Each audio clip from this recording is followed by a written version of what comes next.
시장 이야기부터 또 나눠봐야 될 것 같은데요. 코스피가 3,500선을 단숨에 돌파했습니다. 연휴 전에 무려 3% 가까이 급등을 한 거거든요. 김영구 대표님, 코스피의 질주라고 해야 될까요? 어떻게 보셨을까요? 맞습니다. 불이 붙었기 때문에 4천까지는 일단 간다고 봐야 되겠죠. 네네. 9월에 전통적인 약세장을 딛고서 3,500까지 달려갈 것이다. 이렇게 예상했던 내용대로 지붕 뚫고 하이킥 장세가 전개가 됐어요. 전형적인 그 유동성 장세라고 볼 수 있겠는데요. 3,500포인트까지 올랐다가 이번에 한번 조정이 있었거든요. 네. 이격가다로 인해서 일시적인 조정이 있었는데 10월 2일 바로 반도체주들을 갖다 선봉장을 내세워갖고 3,500포인트를 과감히 돌파를 해버렸어요. 3,549포인트로 마감을 했는데요. 일단 기폭제가 하나 있었어요. 오픈 AI와 100조 원의 HBM 장비를 갖다가 수주를 했다라는 내용들과 함께 네. 반도체 투톱인 삼성전자와 SK하이닉스가 초급등 상태가 나타났죠. 삼전도 장중에 9만 전자를 넘어서기도 했었고요. SK하이닉스는 40닉스라고 해야 되나요? 40만 원을 갖다가 네. 넘어서는 그런 모습도 보여줬었죠. 이러니 반도체 소부장 종목들까지 같이 덩달아서 따라 올라오는 이런 효과 때문에 폭발적인 장세가 연출이 됐습니다. 여기서 중요한 게 하나 있는데요. 뭘까요? 고객 예탁금이 75조 원을 제가 넘어갈 것이다 라고 말씀을 드렸는데 일단 넘어섰고요. 네. 만약 추석 연휴가 지나고 나면은 80조 원을 돌파할 것이다 라는 얘기를 제가 해드리고 있는데 충분히 그럴 수 있을 것 같습니다. 즉 돈의 힘으로 밀어붙이는 확고한 유동성 장세라는 점 기억하시기 바라고요. 제가 준비한 차트를 보시면은 지금 지지 라인이 A 라인인 그 3,200포인트 정도의 지지 라인이 있어요. 빨간 선으로 제가 그어놨는데 이제는 그 이하로 떨어지질 않습니다. 그렇기 때문에 그걸 지지선으로 해서 지금 추세대는 완벽한 상승, 대세 상승 추세대를 갖다가 이어가고 있거든요. 그래서 4,000포인트 가자 해도 누가 뭐라 그럴 사람 없을 것 같습니다. 네. 중기 추세가 꺾이기 전까지는 장세는 불장이 될 것 같다. 이렇게 말씀드리겠습니다. 거기에 힘을 보태주고 있는 게 바로 외국인들의 수급일 겁니다. 연일도 폭풍적인 그런 또 매수를 보여주고 있는데 지난달에만 보니까 무려 7조가 넘게 순매수를 했더라고요. 그리고 목요일장 하루에만 3조 원이 넘게 사들였습니다. 자, 이동우 대표님. 그런데 사실 환율에 부담이 없는 건 아니에요. 자리가 그렇긴 한데 계속 추가적으로 살 여력이 된다 판단하시는지요? 중간에 이제 시장의 급등 전에 환율 급등락이 좀 있어서 좀 우려스러운 부분이 있긴 했었습니다만 외국인 수급은 역시나 유지되거나 늘릴 분위기가 조성되었습니다. 최근 환율이 이제 다시 1,400원대 이상 오른 점은 대미 협상에서 3,500억 달러 투자 부담감 그리고 협상 지연으로 인한 부분들이 좀 지배적이었다는 판단이었는데요. 네. 하지만 이제 추가로 상승하기 전에 통상협의와 상관없이 한미 재무당국이 환율 정책 합의를 발표를 하며 효과적인 정책을 조정을 저해하거나 부당한 경쟁 우위를 확보를 하기 위한 목적으로 자국 통화 가치를 조작하지 않는 환율 정책의 기본 원칙을 재확인하면서 외국인 매수 기조는 당분간은 바뀌지 않을 것으로 보입니다. 실제 환율이 튀어오른 9월 24일과 그리고 9월 26일 외국인이 코스피 시장에서 2,400억과 5,700억 가량 매도 우위를 좀 보이긴 했습니다만 바로 그 다음 날 25일, 29일에 그보다 많은 양의 선물 매수를 각각 5,300억 그리고 1조 1,000억 원을 걷어들이면서 매수 기조로 이어졌고요. 환율 부담이 되어도 외국인들의 반도체 사랑이 목요일 시장에서 급등으로 지금 이어지면서 당분간 매수 기조가 조금 더 이어질 것으로 보이니까 네. 시장이 조금씩 흔들릴 때마다 계속 진입 기회로 바라보시면 좋을 것 같습니다. 아니 그런데 반대로 이 개인들의 국장 탈출이 또 눈에 띄어서 이 부분도 여쭤보고 싶은데요. 9월에도 10조 원이 넘게 매도를 했더라고요. 그런데 이 목요일장에서 이렇게 시장이 지수상으로 급등을 할 때도 외국인과는 반대로 3조 원 넘게 매도하는 모습이 포착이 됐습니다. 네.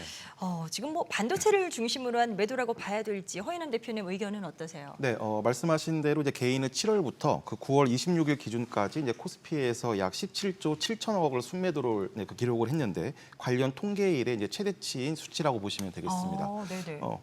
네, 반대로 외국인은 이제 3분기 들어서 약 11조 6,300억 원의 이제 순매수를 기록했고 역시 이제 말씀하신 대로 최근 삼성전자와 이제 SK 하이닉스 중심으로 이제 수급이 좀 집중되는 그런 모습을 보이고 있습니다. 이제 반대로 또 개인은 코스피 시장 전체 매도액에서 이 종목군들이 약 70% 이상을 차지하고 있습니다.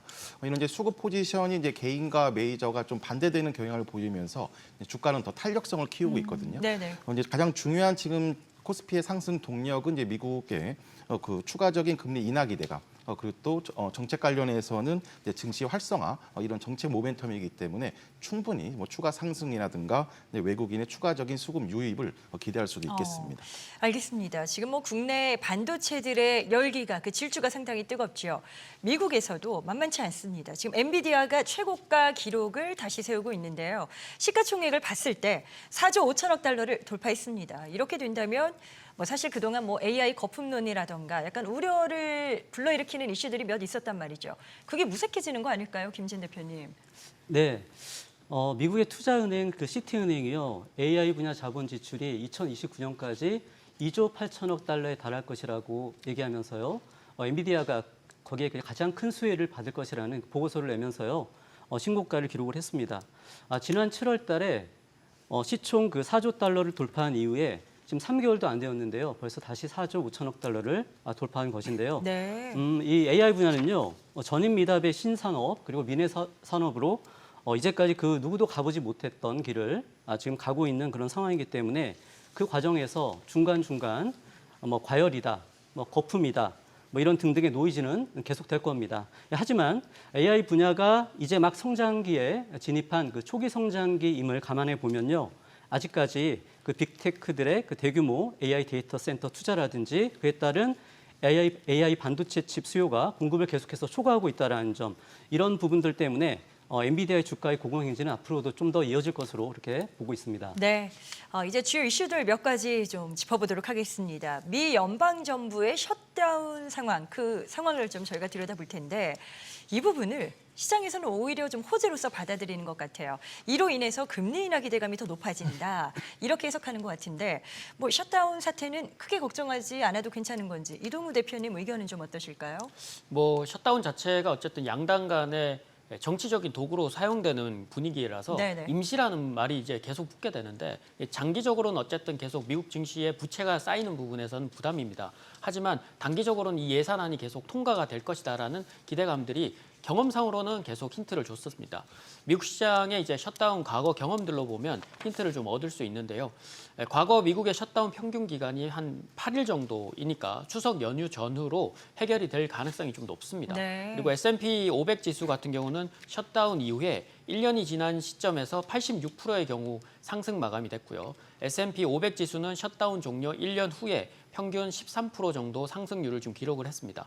그리고 2018년 35일간의 셧다운 기간 동안 S&P 500 지수는 11% 정도 반등을 하기도 했었습니다. 실제 미국 정부가 셧다운 상태일 때 미국은 하루 약 4억 달러의 비용을 지연시키게 되는데 정부 데이터 발표가 중단되면서 연준은 일반적으로 더 비둘기파적으로 움직일 수밖에 없는 상황들이 만들어지기 때문에 사실상 미국 시장은 셧다운을 환영하고 흔들리면 진입 기회로 봤다라고 볼 수 있을 것 같습니다. 네. 게다가 화재 이슈가 좀 있었습니다. 국가정보자원관리원, 이 국정자원의 화재 상황, 그 사태를 좀 봐야 되는데 여기에 따른 그 종목별의 엇갈림도 좀 포착이 됐습니다. 배터리 쪽은 우려감이 커졌고요. 반대로 또 뭐 클라우드, 데이터 혹은 보안 쪽, 이쪽은 또 상승하는 모습도 나타났죠. 자, 종목별 대응 전략은 김영구 대표님께 좀 여쭤볼까요? 네, 이번 국정자원 화재로 인해서 배터리주들이 때 아닌 순환을 겪었는데요. 사실은 LG엔솔의 주가를 확인해 보면 그리 문제시되지는 않았던 것 같아요. 그 이유는 배터리 자체 문제보다는 부주의 때문이었다. 이런 것들이 더 설득력을 얻는 것 같고요. 그래서 LG엔솔 주가가 25만 원 선에서 움직이지 않고 빠진 것도 없는 그런 상태를 만들어냈는데 이미 우리 국내 배터리의 기술 차원은 굉장히 높기 때문에 화재와는 거리가 먼 상황으로 가고 있어요. 네네. 이번 화재난 배터리가 10년 전 거거든요. 그러니까 그렇게 크게 문제가 안 될 거고요. 안정성도 최고 수준으로 좋아지고 있습니다. 그래서 2차 전지들의 지금 흐름을 보면요. 지금 8월까지 급등을 한번 하다가 워낙 많이 떨어졌거든요. 낙폭과대다가 8월에 조금 한 단계 상승을 했는데 그리고 나서 이제 눌림목 조정이 한 달 이상 들어오니까 아주 죽겠다 하시는 분들이 굉장히 많아요. 네네. 근데 그 기다림의 시기가 얼마 남지 않은 듯합니다. 일단 리튬 가격에 영향을 받아서 조금 조정도 이어간 것도 사실이고 뭐 CATL 얘기도 뭐 그런 얘기들 중에 하나겠지만 이제 수급과 재료만 받쳐준다면 이번에 반도체주들 급등한 것과 일맥상통하게 갈 같이 움직여줄 수 있는 가능성이 높아요. 폭발적인 수급이 들어온다면 가능하다는 얘기거든요. 네네. 그래서 2차 전지의 그 상승 시동을 거는 이런 모습이 나타나야 될 텐데 10월 2일 목요일 날 그 LG엔솔이 갑자기 장 마감에 40만 원 근처까지 급등하는 일이 생겼었어요. 이런 것들을 보면요. 좋은 종목을 골라내서 이제 2차 전지라고 다 가는 것이 아니거든요. 네네. 그중에 가는 놈과 못 가는 놈이 있어요. 그 가는 놈들을 잘 골라서 특이 상황에 맞게 매수를 갖다 해주신다면 앞으로도 2차 전지에서 큰 수익을 볼 수 있는 그런 구간이 반드시 발생을 한다는 점 기억해 두시기 바랍니다. 네, 참고하시면 될 것 같습니다. 제약바이오 쪽도 이슈가 좀 있었던 게 명인제약, 이가탄으로 다들 알고 계실 것 같은데요. 잇몸 질환 보조 치료제죠. 명인제약이 코스피에 데뷔하면서 첫날 2배를 기록했습니다. 이제 화려한 데뷔를 했다. 이렇게 이야기해도 될 것 같은데 이게 이제 새내기주 반응들이 나쁘지가 않아서요. 업종 전반적으로 온기가 퍼질 수 있을 것인가 이 부분이 또 궁금해집니다. 허인남 대표님 전망은 어떠십니까? 네, 이제 명인제약뿐만이 아니라 이제 올해 그 상장한 이제 신규 새내기 제약바이오가 전체적으로 좀 흥행에 성공하는 그런 분위기입니다.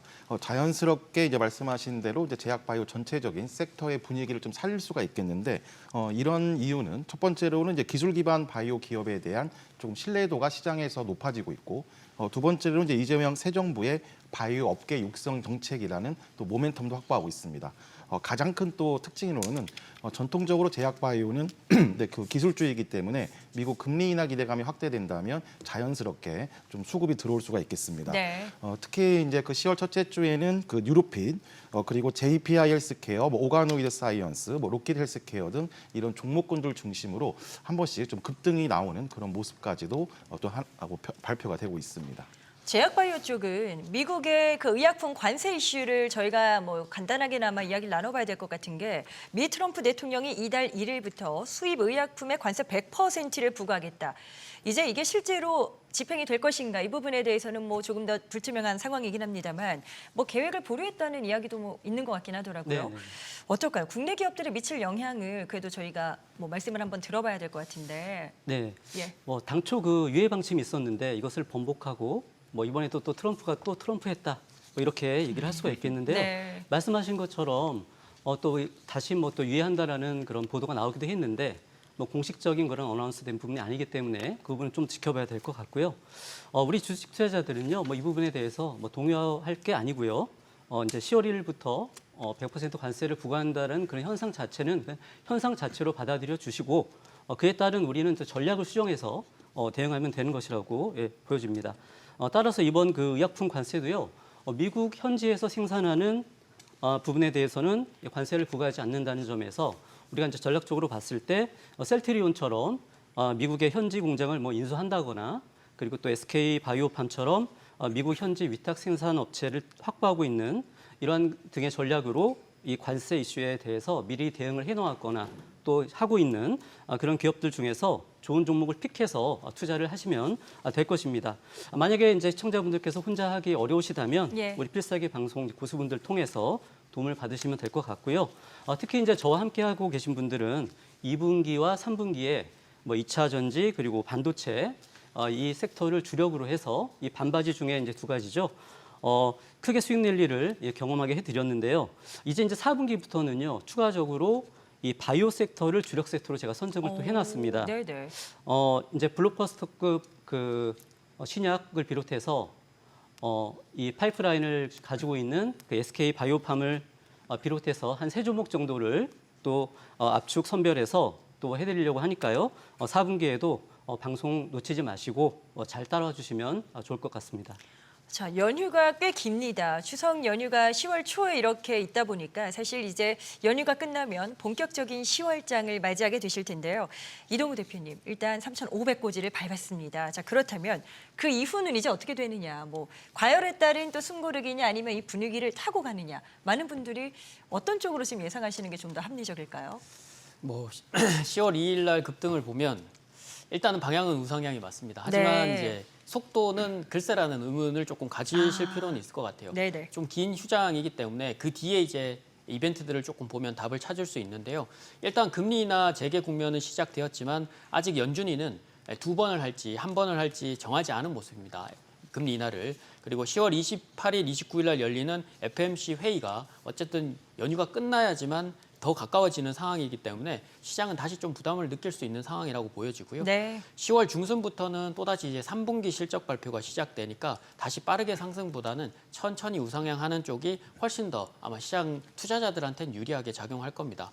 지난 4월이나 7월 달 분기 실적 발표 때마다 조정을 예상해 드린 대로 적중을 시켜드렸는데 이 부분은 제가 미국의 지난 4년 동안에 16번의 실적 발표 중에서 한 13번 정도의 이상 조정이 좀 들어온 걸 보면 힌트를 얻을 수 있다라고 말씀드렸었는데요. 네. 하지만 이번에 오히려 이번 실적 발표 때 순고력을 잘 한다면 10월 2일 급등 이후에 순고력이기 때문에 연말과 연초를 또 따뜻하게 보낼 수 있는 랠리를 진입할 수 있는 시기라고 좀 보여집니다. 천천히 뭐 실적이 우수한 조선이나 방산 그리고 주도력이 강한 반도체와 바이오 제약을 중심으로 길목을 지키시면서 순환매를 또 준비하시면 좋은 결과가 나오지 않을까 싶습니다.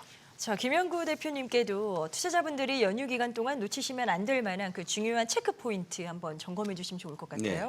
네. 지금은 대세 상승장의 서막이라고 보면 돼요. 지금 그 4월부터 9월까지 1000포인트 이상 올랐거든요. 그렇죠. 자, 이렇게 올랐던 것은 결국 수급이 뒷받침되고 장세 자체가 레벨업이 될 수 있는 모든 조건들이 갖춰졌기 때문에 이런 일이 일어난 거거든요. 그럼 이 폭발적인 증시에 개인들은 오히려 매도를 하고 있단 말이에요. 맞아요. 이게 큰 문제예요. 지금 유동성 장세를 수년 동안 경험해보지 못하다 보니까 올라오니까 본전이다. 아니 조금 수익을 봤어? 그러니까 매도하는 상황이거든요. 네. 이래서는 절대 안 됩니다. 지금은 어떤 유형이든 간에 제일 좋은 종목들을 잡아서 내 포트에 구성을 해놔야 되는 이런 중차대한 시점인데 여기서 좋은 종목들을 다 팔아버리면 그다음에 살려면은 거기다 플러스 알파를 더 주고 사야 될 거 아닙니까? 비싸져 있죠. 그렇죠. 네. 비싸게 사야 되니까 이번 여러분들이 잘 들으셔야 되는 건 이번 10월부터 12월 사이에 여러분들이 이 유동성 장세에 걸맞는 어떤 종목을 사느냐에 따라서 여러분들의 앞으로의 포트, 1년, 2년 후에 포트의 그 수익률이 어마어마하게 차이가 난다는 점만 기억해 두시기 바랍니다. 아주 중요한 자리에 지금 놓여 있네요. 네 분의 의견들 쭉 들어봤습니다. 투자 전략 세우시는데 참고 자료로 활용하시면 될 것 같습니다. 투자의 최종 판단과 책임은 투자자 본인에게 있다는 점 말씀드립니다. 항상 자신의 원칙에 맞추어서 현명한 투자하시길 바라겠고요. 주식 투자와 관련된 유용한 정보는 카카오톡 채널을 통해서도 만나보실 수 있겠습니다. 필살기 채널명을 검색해서 친구 추가하시면 됩니다.